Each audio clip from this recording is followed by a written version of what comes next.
नमस्कार दोस्तों, स्वागत है आपका SSC learning point by Singh sir. आज हम करेंगे 2 दिसंबर की शिफ्ट 1 का पेपर। ठीक है, पेपर नंबर 5 है ये, और बाकी 4 पेपर हो चुके हैं, उनकर भी जाकर देख लेना। चलिए फिर स्टार्ट करते हैं बिना देरी किए हुए।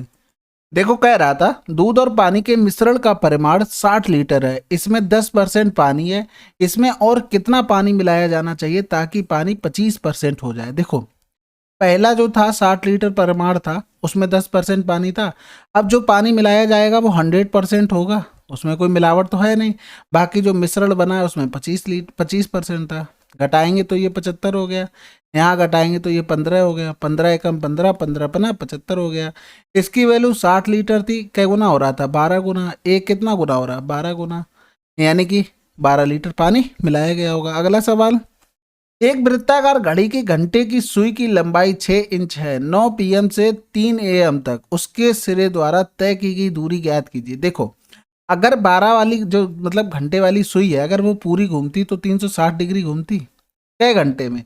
12 घंटे में घूमती। समझ गए? तो 9 से 3 कै घंटे हो रहे हैं? 6 घंटे में वो कितना घूमेगी? आधा हो गया, यानी कि 180 डिग्री घूमेगी। एंगल भी आधा हो जाएगा। बस यही तो निकालना था। तो यहाँ से देखो क्या निकालना, तय की गई दूरी, यानी कि 2 पाई आर थीटा बटे 360, यानी कि 2 गुणे पाई। आर की वैल्यू 6 हो गई, थीटा की वैल्यू 180 डिग्री हो गई, बटे 360 हो गया। 18 दूनी 36 हो गया, 2 तियाँ 6 हो गया, 3 दूनी 6 पाई, आंसर आ गया। अगला सवाल, कितने छात्रों ने 135 से अधिक अंक प्राप्त किए? देखो, 135 से अधिक वाले ये रहे। 18 और 15 कितना हो गया? 33। 33 और 4 कितना हो गया? 37। 37 और 10 कितना हो गया? 47। एक 48 और 10 58, आंसर। अगला सवाल, देखो ये भी सिंपल सवाल था। यहाँ से देखो, स्क्वायर या क्यूब याद होंगे ना तो आप बहुत जल्दी कर लेंगे। तो यहाँ से देखो, सबसे पहले ये आएगा कैसे? एक्स की पावर 4, 1/x⁴, और इससे मल्टीप्लाई करना पड़ेगा। x⁴ प्लस 1/x⁴ से करना पड़ेगा। और जब हम यहाँ से बराबर लिखेंगे तो देखो, x⁴ आ गई, प्लस 1/x आ गया, प्लस x⁴ हो गया, फिर प्लस का x हो जाएगा, यानी कि यहाँ से बनेगा। यानी कि हमें इन दोनों की वैल्यू चाहिए कहीं ना कहीं। इसकी तो पता थी कितनी, y0 7, लेकिन हमें इसकी तो नहीं पता ना, क्योंकि और यहाँ से 1+x/x की भी चाहिए। अब इसमें देखो, इसमें क्या कर सकते हैं, दोनों तरफ 2 जोड़ दें। ये तो इधर बन गया 2209। 2209 किसका स्क्वायर होता है? 47 का स्क्वायर होता है। ये कैसे निकालिए? यहाँ देखो, 22 25 से कितना कम हो रहा है? 3 कम हो रहा है। 50 से 3 कम करके लिख दो, आंसर आ जाएगा। समझ गए बात को? यानी कि 47 स्क्वायर आ गया।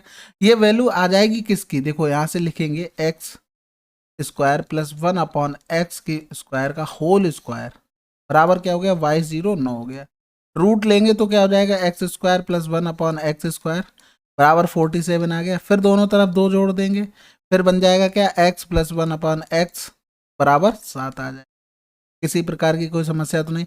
अब यहाँ से देखो, इसको निकालेंगे तो 7 की पावर 3 माइनस का 7 गुणे 3 हो जाएगा, यानी कि 343 माइनस का 21, यानी 3 से 1 गया 2 गया, 4 से 2 गया 2 हो गया, 3 हो गया, यानी कि इसमें गुणा करना पड़ेगा हमें 322 का, बराबर x⁴ plus 1/x⁴ plus 1/x। इसकी वैल्यू कितनी आ गई? 7 आ गई, यानी कि y0 7 गुणे 3 2 2 और माइनस का 7 बराबर हो जाएगा x⁴ प्लस 1/x⁴। अब यहाँ से देखो, यूनिट डिजिट पे काम कर सकते हैं, बिल्कुल कर सकते हैं, सब में अलग अलग थी। तो 7 दूनी 14 हो गया, माइनस का 7, यानी हासिल लेना पड़ा होगा, 14 से 7 जाएगा, 7 आंसर आ जाएगा लास्ट में जिसमें होगा। अगला सवाल, यदि एक गोले का व्यास इतने सेंटीमीटर है तो गोले का कुल पृष्ठीय क्षेत्रफल क्या होगा? गोले का कुल पृष्ठीय क्षेत्रफल क्या होता है? 4 पाई r² होता है। यहाँ से करेंगे 4 गुणे 22/7 इंटू r² का मतलब क्या हो जाएगा? आधी हो जाएगी रेडियस, यानी कि 63/2, 63/2 हो जाएगा। अब यहाँ से एक चीज और कर सकते थे। कैसे कर सकते थे? जैसे मान लो रेडियस अगर 7 होती तो ये बताओ एरिया कितना होता है? 154 होता है। यहाँ से 63/2 करना पड़ेगा, तब रेडियस आएगी, यानी कि 63/2। तो रेडियस क्या गुना हो रही थी इसकी? 9/2 गुना हो रही थी, यानी कि ये जो है ना एरिया, वो 154 का 81/4 गुना हो जाएगा। यानी कि हम डायरेक्ट लिख सकते थे 4 गुणे 154 गुणे 81/4। ये इससे कट जाता, तो ये सब जो जितना ड्रामा किया ना वो करने की जरूरत नहीं होगी। यहाँ से देखो डायरेक्ट क्या करना था, गुणा करना था, यानी कि यूनिट डिजिट पे काम कर सकते थे, बिल्कुल नहीं कर सकते क्योंकि वहां पर क्या हो रहा था ये भी देख लो, नहीं कर सकते थे भाई। तो 154 गुणे 9 कर सकते थे, तो 9 चौक 36 हो गया, 15 ने में 135 हो गया, 35 138 हो जाएगा, गुणे 6 कर दो, 9 छक्का 54 4 हाथ से लगा 5 9 8 72 और 5 77 हो गया। अब तो लगा सकते थे ना कि अभी भी कोई दिक्कत है। अगला सवाल करते हैं। एक पेन 14% के लाभ के साथ इतने में बेचा जाता है, यदि इसे इतने में बेचा जाता तो लाभ या हानि कितनी होगी। देखो 100 से 14 ज्यादा करेंगे 114 होगी, ये वैल्यू किसकी है 16644 की, हमें निकालनी थी 154.76 की। समझ गए होगे बात को, पॉइंट से पॉइंट हट गया है। ठीक है, अब क्या करना है, काटना है, गुणा भाग करना है बस। यहाँ देखो 4 से कट जाएगा, बिल्कुल 4 चौकू 16 हो गया, 4 एकम 4 हो गया, 4 छंग 24, 4 एकम 4 हो गया, फिर काट दो, 4 तियां 12 हो गया, बचा कितना है 4 तियां 12, 3 बचा ना, 4 अट्ठे 32 हो गया, 2 बच गया, 4 छंग 24 हो गया, 4 नेम 36 हो गया। देखो 4 2 6 ये भी कट जाएगा, 3 से काट दो, 3 त्रिका 9 हो गया, 3 अट्ठे 24 हो गया, यहाँ से करेंगे 3 एकम 3 हो गया, 1 बचा, 3 त्रिका 9, 2 बच गया, 3 अट्ठे 24, 3 सत्ते 21 हो गया। इससे कटना चाहिए था 19 दूनी 38 कर दो, और 19 ने में 171 ज्यादा हो जाएगा, 19 सत्ते 133 हो गया, बचा कितना 5 19 तियां 57 हो गया। अब तो देखो यहाँ से कटना नहीं है, तो देखो क्या हो गया, 2 ने में 18 काट, हाथ से लगा 1 हो गया, 2 छक्के 12 1 13 3 हो गया, हाथ से लगा 1 हो गया, 2 अट्ठे 16 1 17 हो गया, 2 3 6 1 7 हो गया, बटे 73 हो। अब डायरेक्ट भाग कर लो, 73 में भाग करना आता होगा ना, आ जाएगा, एक बार जाएगा तो कितना हो जाएगा, 7 से 3 गया 4 हो गया, उतारा लिया 3, भाग तो जाएगा नहीं, या फिर लिया उतारा 8 का, अब 6 3 18 6 सत्ते 42, 6 बार पूरा पूरा चला जाएगा। तो देखो 100 से कितना ज्यादा आया, 6 ज्यादा आया, यानी कि 6% लाभ हो रहा। अब ये अगर कम आता तो देख लेते 100 से कितना कम आया, तो लॉस वाला हो जाता। अगला सवाल, 6,000 की राशि 2 समान वार्षिक किस्तों में चुकाई जानी है, प्रत्येक किस्त का भुगतान प्रत्येक वर्ष के अंत में किया जाना है। यदि ब्याज 2% प्रति वर्ष की दर से वार्षिक रूप से चक्रवृद्धि किया जाता है तो प्रत्येक किस्त कितनी होगी। देखो सिंपल सवाल है, 2% को क्या लिख सकते थे 1/50, यानी कि 50 से चीज क्या हो गई 51 होगी, इधर किस्त होती है और इधर हमारा प्रिंसिपल होता है। अब 2 किस्तें जानी है तो हमें स्क्वायर करना पड़ेगा, इसका स्क्वायर करेंगे तो 2500, इसका स्क्वायर करेंगे 50 से कितना ज्यादा 1 है, तो 1 का स्क्वायर 0 1, यानी कि 2 नंबर लिखे जाते, 25 से भी 1 ज्यादा कर दो, आंसर आ गया। अब ये तो बराबर होंगे, तो इधर भी 51 का गुणा होगा, यानी कि 5 इधर करेंगे तो 0 5 एकम 5 पचम 25 हो गया, इन दोनों को जोड़ेंगे तो 5000, यानी 5050 आ जाएगा। ठीक है, अब देखो प्रिंसिपल की वैल्यू दी गई थी, यानी कि 50 50 6000 गुणा करना पड़ेगा 2601 का, यानी कि यहाँ से 0 से 0 चला गया, 5 एकम 5 0 5 एकम 5 हो गया, यहाँ से करेंगे 5 एकम 5 12 पंजे 60 हो जाए। अब गुणा कर लेते हैं, यानी कि 0 आ जाएगा, 12 एकम 12 आ जाएगा, 12 छंग 72 आ जाएगा, 12 दूनी 24 और 7 31 हो जाएगा, बटे करेंगे 101। समझ गए होगे बात को। अब यहाँ से देखो डायरेक्ट क्या करो, डिवाइड कर दो, सिंपल सा 3 1 2 1 2 0, ऑप्शन देखो सब में शुरू में 2 2 है, 3 3 है, यानी कि 2 से करेंगे 2 एकम 2 3 से कम हो जाएगा, यानी कि 3 बार तो जाएगा ही, इसमें कोई दोहराए नहीं है। 0 कर दो, 3 एकम 3 कर दो, 12 से 3 गया 9 हो गया, उतारा लिया 1 का, भाग जाएगा बिल्कुल नहीं जाएगा, 0 लगा दो। फिर यहाँ से देखो ये तो चला गया, क्योंकि आंसर क्या मिल गया 3 0 वाला मिल गया, खत्म कर दो। अगला सवाल करते हैं। एक पुलिसकर्मी को 97 मीटर की दूरी से एक चोर दिखाई देता है, चोर भागने लगता है और पुलिसकर्मी उसका पीछा करता है। चोर और पुलिसकर्मी क्रमशः 21 मीटर प्रति सेकंड और 23 मीटर प्रति सेकंड की चाल से दौड़ते हैं। चोर पकड़ने में पुलिसकर्मी को कितना समय लगेगा। देखो सिंपल सी बात है, ये यहाँ से चोर को देखा उसने और 97 मीटर की दूरी से, चाले लिख लो भाई। देखो 23 किलोमीटर, किलोमीटर में नहीं था, मीटर प्रति सेकंड, 21 मीटर प्रति सेकंड। अब यहाँ से देखो सापेक्ष चाल क्या होगी, 2 मीटर प्रति सेकंड होगी, 97 में भाग कर दो, यानी कि 2 चौकू 8 हो गया, बचा कितना है 2 अट्ठे 16 हो गया, 2 पंजे 10 हो गया। अगला सवाल 702, यानी कि 702 को राम रमेश और नरेश के बीच गलती से इतने रेशियो के अनुपात में विभाजित करने के बजाय इतने के अनुपात में विभाजित कर दिया गया था। सबसे अधिक किसने और कितना लाभ लिया। तो देखो पहले तो इसको इजी कर लो, यानी कि 6 4 3, यानी कि इनका एलसीएम 12 हो गया, तो 12 का ऊपर सब में गुणा कर दो, 3 चौकू 12 करेंगे, 4 तियां 12 करेंगे, 6 दूनी 12 करेंगे। अब इसको बांट कितने में दिया, 3 4 और 6 में बांट दिया है, समझ गए। यानी कि 4 3 7 2 9, 9 की वैल्यू यहाँ से 702, अब किसका पूछा गया, सबसे अधिक किसने और कितना लाभ लिया। अब यहाँ से देखो सबसे अधिक किसका लग रहा है तुम्हें, देखो इसका भी कम हुआ है, इसका एक बढ़ा, इसका देखो कितना बढ़ गया, यानी कि हम यहीं से निकाल लेते हैं ना कितना लाभ हो रहा है, यानी कि ये हो गया। नीचे वाली कंडीशन में 4 3 7 6 13 हो गया, ठीक है। फिर 13 से देखो 702 हो जाएगा, हमें निकालनी पड़ेगी 6 की वैल्यू। तो यहाँ से करेंगे, देखो 13 पंजे 65 हो गया, बचा कितना 5, 13 चौकू 52 हो गया, ठीक है। फिर यहाँ से करेंगे 9 नेम 81, 9 अट्ठे 72 हो जाएगा, ज़्यादा 9 सत्ते 63, 9 अट्ठे 72, 2 अट्ठे 16, 6 यहाँ से लगाए, 2 सत्ते 14, 1 15 हो गया, 6 चौक 24, 4 यहाँ से लगा 2, 6 पंजे 30 और 2 32 हो गया। घटा देंगे, 14 से 6 गया 8 हो गया, और फिर यहाँ पर कितना बचा 1, 11 से 5 गया 6 बचा, यानी कि यहाँ से जाएगा 2 से 1, आंसर आ गया, ठीक है। किसको मिला, ये तीसरे नंबर वाले को, यानी कि नरेश को। अगला सवाल करते हैं।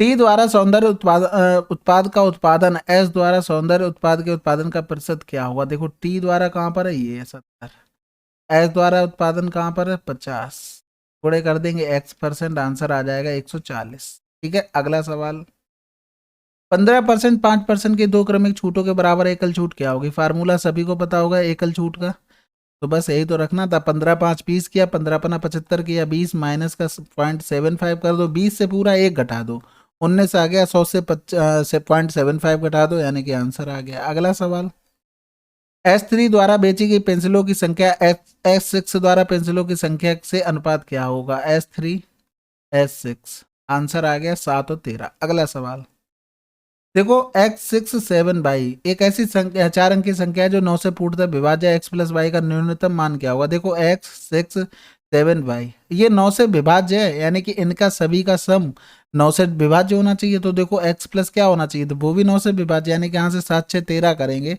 अब x प्लस वाई की वैल्यू दी गई थी, देखो 9 अगर जोड़ोगे तो 9 3 12 हो जाएगा, यानी कि 22 कटेगा, 9 से नहीं कटेगा, जीरो का तो कोई मतलब ही नहीं, हटा दो। 13 और 3 16 भी 9 से नहीं कटेगा, 13 5 18 9 से कट जाएगा, आंसर। अगला सवाल, देखो इसे सिंपल करके लिखना था, ये कठिन नहीं था, ये तो बिल्कुल सिंपल। देखो x हो गया, यहाँ से 3y हो जाएगा, 3x हो जाएगा, 3 दूनी 6 हो जाएगा, ये माइनस का x ये माइनस का y हो जाएगा, यानी कि ब्रैकेट मैंने ओपन कर दिए हैं। अब यहाँ से देखो ये x हो गया, ये x हो गया, ये माइनस का x हो गया, यानी कि माइनस प्लस वाला तो कट गया, बचा क्या 3x बचा है। 3x कितने में लिखा, 1 में लिखा, आंसर लगा दो। अगला सवाल, cot x minus ten x बराबर इतना दिया गया, तो इसकी वैल्यू निकालनी थी। यहाँ से देखो x माइनस 1/x की वैल्यू दी गई थी 3/2, पूछा गया था x प्लस 1/x, ठीक है। हमने क्या किया, 10x बराबर मान लिया है क्या 1/x। रीजन क्या है, अगर कॉट एक्स बराबर x मान लोगे तब भी अपोजिट करके करना पड़ेगा, ठीक है। तो इस तरीके से आप लोग कर सकते हैं। भाई किया, देखो अगर यहाँ से कॉट एक्स निकालोगे तो क्या आ जाएगा, x आ जाएगा, समझ गए, ठीक है। तो देखो यहाँ से सिंपल ये बन गया, यहाँ पर पहुंचना है, तो इससे इस पर पहुंचने के लिए फार्मूला क्या होता है, ए स्क्वायर, और प्लस वाले पे पहुंच गए तो प्लस का 4 हो जाएगा, ठीक है। यहाँ से करेंगे तो 3 तर का 9/4 प्लस का 4 हो गया, 4 चौकू 16 हो जाएगा, 16 9 25 हो गया, 25/4 हो गया। यहाँ से करेंगे तो 5/2 आंसर आ जाएगा। अगला सवाल, A hemispherical wall made of iron has inner diameter 84 centimeter. Find the cost of tin plating it on the inside at the rate of 21 per 100 centimeter square. Correct two places of decimal. अब यहाँ से देखो radius कितनी हो गई, r बराबर 84/2 हो जाएगी, यानी कि 2 चौकू 8 हो गया, 2 दूनी 4 हो गया। हमने अभी थोड़ी देर बताया जब रेडियस 7 होती तो एरिया क्या होता है 154 होता है। यहाँ पर कै गुना हो रहा था, 6 गुना हो रहा था, यानी कि इसका स्क्वायर करेंगे तो ये हमारा जो क्वेश्चन में पूछा गया था उसका एरिया। अब यहाँ से क्या निकालना है, हमको निकालना इनसाइड एरिया। देखो कितना होता है पूरा 4πr स्क्वायर, तो हो जाएगा आधा 2πr स्क्वायर, ठीक है। हेमी स्क्वायर का कह रहा था और यहाँ पर संपूर्ण की बात नहीं हो रही थी, नहीं 3πr स्क्वायर लगा दो।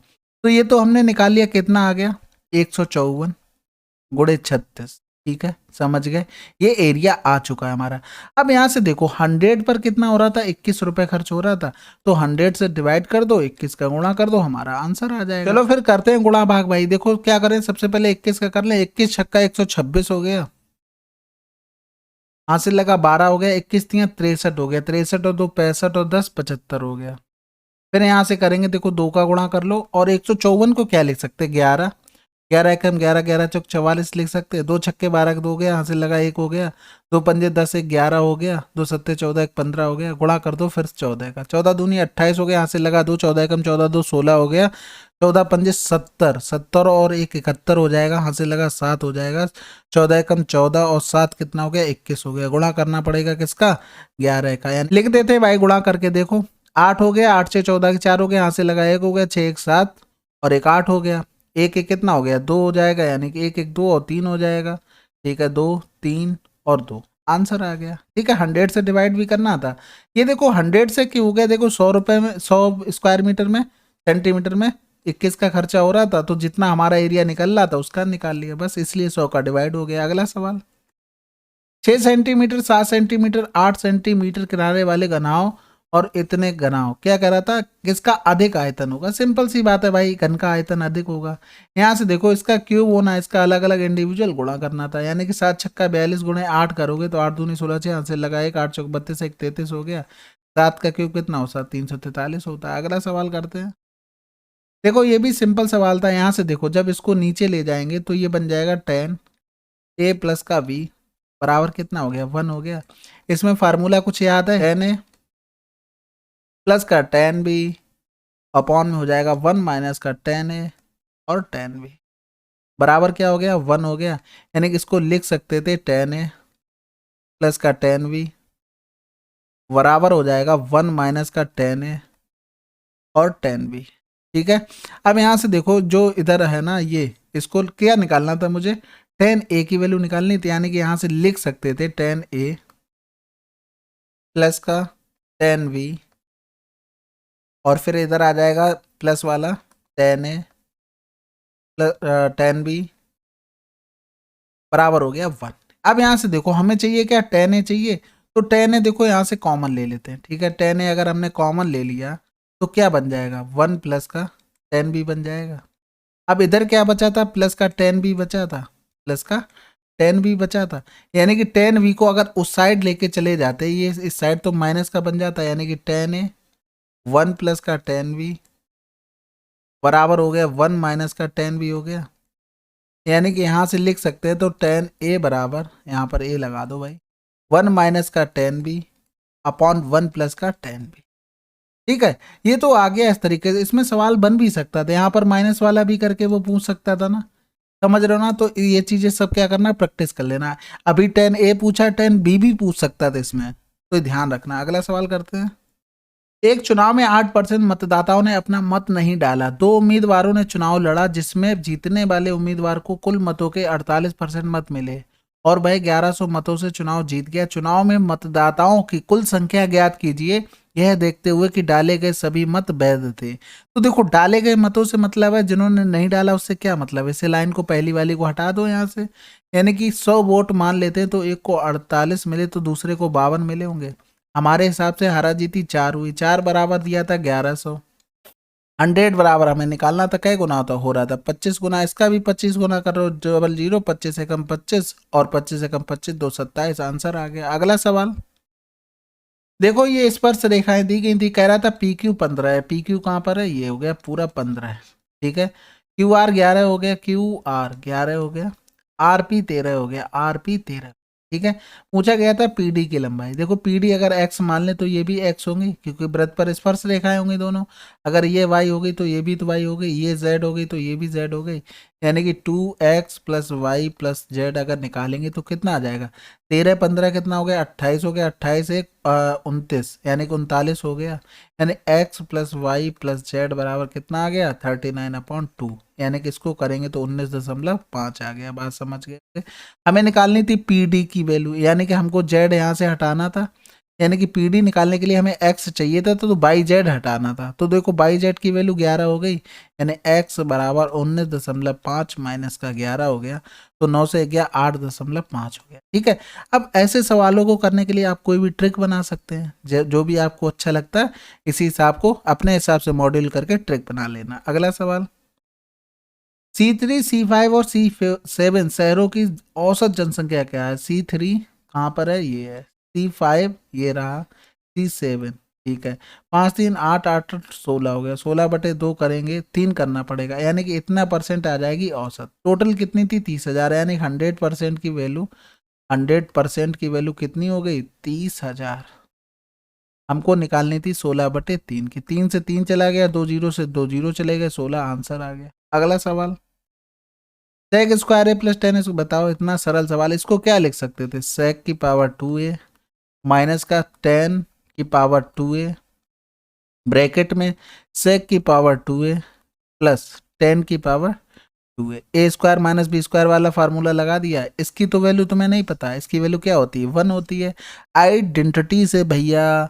और इसकी वैल्यू तुमको दी नहीं गई थी, बिल्कुल दी गई थी, तो आंसर यही तो था। अगला सवाल, ये देखो इसका क्या निकालना था? हाईएस्ट कॉमन फैक्टर, यानी कि लार्जेस्ट कॉमन डिवाइजर निकालना था। अब यहाँ से देखो 27 27 देखो 7 2 9 हो रहा है, देखो 6 2 8 1 9 कट जाएगा, 2 2 4 6 4 10 8 18 कटेगा, 4 3 7 2 9, यानी कि 9 से तो सभी कट रहे थे। लेकिन यहाँ से एक चीज देखो, इन सब में इवन नंबर आ रहा है, यानी कि कहीं ना कहीं एचसीएफ लेंगे तो उसमें इवन नंबर तो आएगा ना निकल के। समझ रहे बात को? जब जैसे मान लो एक ऑड हो गया, एक इवन हो गया, 3 दूनी 6 हो गया। अगर कोई इवन ऑड ले लो, कोई भी ले लो, जैसे ले लो 9, और इसमें अगर 4 का गुणा करोगे तो नंबर क्या आएगा? इवन आएगा। 12 ले लो, गुणा 13 करेंगे तो नंबर क्या आएगा? इवन आएगा। तो यानी कि हमें इवन नंबर तो चाहिए थे ना कहीं ना कहीं, तो ये तो दोनों चले गए ना। अब आता है 108 का नंबर, इसको क्या लिख सकते थे? 12 ने में 108 लिख सकते थे। यानी कि हमें यहाँ से देखना पड़ेगा 4 गुणे 3, यानी कि 4 की डिविजिबिलिटी भी। तो 4 से ये कटेगा? बिल्कुल नहीं कटेगा। ये कटेगा? 4 एकम 4 नहीं कटेगा भाई, 4 2 6 कट जाएगा, ये वाला तो कटेगा, ये नहीं कटेगा। तो यहीं से खत्म हो गया, जब पहला ही नहीं कट रहा तो इसे हटा दो। अब बचा क्या? 54, 9 छक्का 54। यानी कि इसको अगर पूरा ही खोलेंगे तो 3 गुणे 3 गुणे 2 गुणे 3 करना पड़ेगा। 2 से सभी नंबर डिवाइड हो रहे हैं? बिल्कुल हो रहे हैं। 3 से अभी देख चुके कितनी बार, देखो वो 9 से ही डिवाइड हो रहा था। ठीक है, तो आंसर ऐसे लगा सकते थे। अगला सवाल, यदि 6 महिलाएं किसी कार्य को 3 दिनों में पूरा कर सकती हैं और 9 लड़कियां उसी कार्य को 2 दिनों में पूरा कर सकती हैं, तो 8 महिलाएं और 6 लड़कियां द्वारा उस कार्य को पूरा करने में लिया गया समय ज्ञात कीजिए। देखो 6 महिलाएं 3 दिनों में बराबर सेम काम कर रही हैं, यानी कि 9 लड़कियां 2 दिनों में। यहाँ से करेंगे 2 तियां 6 हो गया, 3 तिरका 9 हो गया, यानी कि M/G कितना हो गया? 1/1 हो गया। ठीक है, इफिशियंसी निकल आई। अब वर्क निकाल लो। 6 महिलाएं 3 दिनों में 1 की इफिशियंसी से काम करें, टोटल काम आ गया। अब 8 महिलाएं इफिशियंसी 1 हो गई, 6 लड़कियां इफिशियंसी 1 हो गई, यानी कि 8 6 14 हो गया, 6 तियां 18/14 हो गया, यानी कि 2 में 18 2 7 14 आंसर आ गया। अगला सवाल, तो देखो x बराबर दिया गया था, हमें इसकी वैल्यू निकालनी थी। इसकी वैल्यू का मतलब हो गया कि x² प्लस 1/x² निकालना है, और फिर यहाँ से कर सकते हैं x प्लस 1/x का होल स्क्वायर माइनस का 2, यानी कि हमें x प्लस 1/x की वैल्यू चाहिए। कभी भी अगर x बराबर तुमको इस टाइप से दिया जाए और x प्लस 1/x निकालना हो, तो देखो इसका स्क्वायर करो प्लस इसका स्क्वायर करो और फिर प्लस कर दो। प्लस नहीं, अब कुछ नहीं करना, मल्टीप्लाई करना है केवल 2 का। तो यहाँ से करेंगे 5 हो गया, 5 और 4 9 हो गया, 9 दूनी 18 आ गई वैल्यू, यानी 18 18 हम 324 माइनस का 2 कर दो, 322 आंसर आ जाता है। ठीक है, होता कैसे ये भी देख लो। जैसे आप सिंपल है, आप कैलकुलेशन करेंगे आपको खुद से भी समझ में आ जाता। तो देखो यहाँ से √5 माइनस का 2/√5 प्लस का 2 हो गया, प्लस का जो ऊपर था वो नीचे हो जाएगा, √5 माइनस का 2 हो गया। यानी कि इनका जब एलसीएम लेंगे नीचे से, तो देखो a plus b a minus b बन गया, यानी कि 5 से 4 जाएगा, 1 हो गया नीचे। ये जरूर ध्यान रखना, नीचे जो भी डिफरेंस आना चाहिए। यहाँ से हमने देखो दिमाग लगाया, 5 प्लस का 2 था, तो हमने a plus b a minus b लगाया, तो 5 से 4 किया, 1 बच गया, तो ये जल्दी हो जाएगा। तो यहाँ से 1 बचा, फिर इसका होल स्क्वायर करेंगे तो 5 4 9 माइनस का 2√5 बचेगा, सॉरी 4√5, फिर प्लस का 5 4 9 हो जाएगा, प्लस का 4√5 बचेगा। ये तो इससे कैंसिल आउट हो जाना, बचेगा क्या? 18 बचेगा। तो वही चीज डायरेक्ट लिख लिया करो बस। हाँ, प्रैक्टिस करोगे तभी ये ऐसा हो पाएगा। अगला सवाल करते हैं। चलिए फिर 2 दिसंबर की शिफ्ट 1 आपकी कंप्लीट हो गई है। मिलते हैं अगले वीडियो में, तब तक के लिए जय हिंद जय भारत।